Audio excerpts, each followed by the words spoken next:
International humanitarian law should rather always be respected by warring parties in any conflict. That's according to the Director of International Law, Policy and Humanitarian Diplomacy at Red Cross in Geneva. Members of the Commonwealth, Red Cross and Crescent are meeting to discuss international humanitarian law. SABC News reporter Khayelihle Khumalo has more. Well, certainly quite a very important gathering. It's all about really making sure that international humanitarian law is strengthened, but also really making sure that those who are caught up in armed conflict are protected at all costs. So let's hear now from one of the very prominent speakers here. This, of course, Dr. Niels Melzer, the Director of International Law, Policy and Humanitarian Diplomacy at Red Cross. So thank you so much indeed, sir, for your time.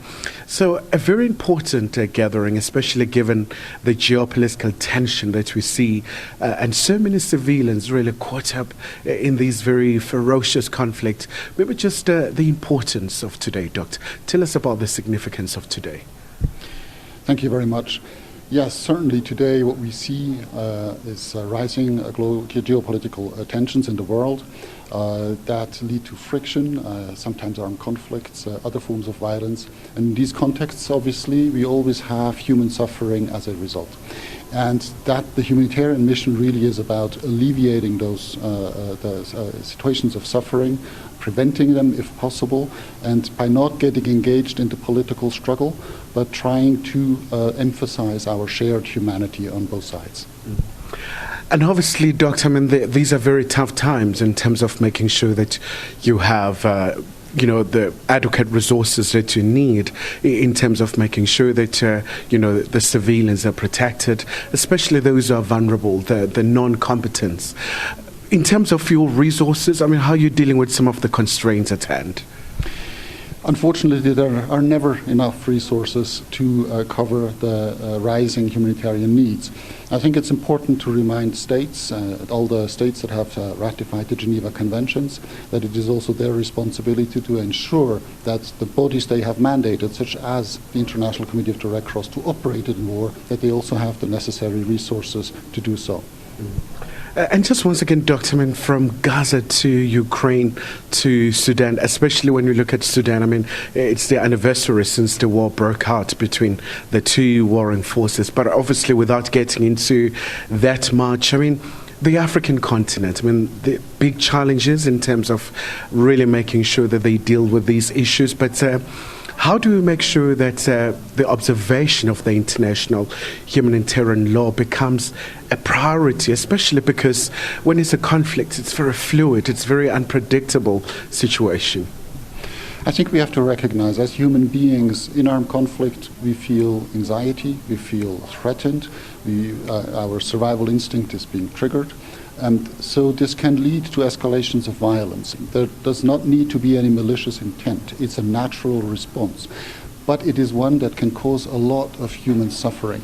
And therefore, the Geneva Conventions try to give guidance. It's like a compass in a stormy environment of what values need to be protected in order to get through this conflict with the minimum harm to the civilian population. And that also then facilitates the return to peace because less harm has been caused. And obviously, Doctor, I mean, looking at the importance of the milestone for the Geneva Convention, especially in these very unstable times, I do understand that you'll have a session where you're going to look at the significance of this instrument. Yeah, the instrument of the Geneva Conventions really is, what's important is embodies a minimum standard that we need to respect of humanity, to separate, to make sure we don't fall into the downward spiral of barbarity in situations of armed conflict. Particularly in situations as today, where tensions are high, it's important to remind states and other armed groups that this is really not a question of taking sides. It's not a political question whether we favor or not those rules, but it's a question of simply being human.